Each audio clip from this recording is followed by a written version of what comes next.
Hello, Miss Princess. So, this is our first question. So, can you state your elective and provide a brief overview of it?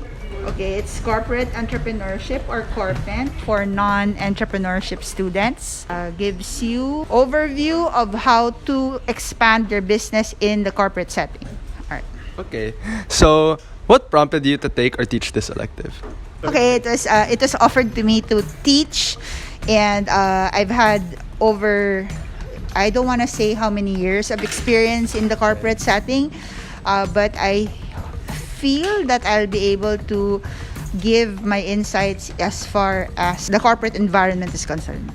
Okay, so what are the characteristics a student must have in order to ace this elective? To ace it for ace.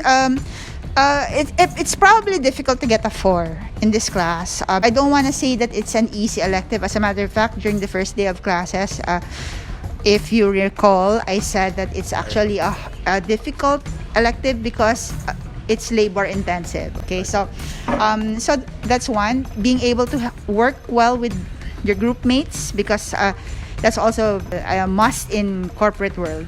Being able to work with anybody. Right? What are things that students can take away from the elective that you're teaching?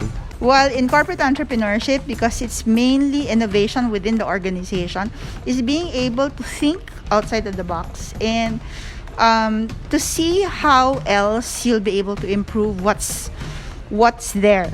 Okay, so being able to see beyond what you can see, something like that. Okay, so how can the elective help students build their career and personal development? I think that's one. I think what I bring into this class is my experience outside.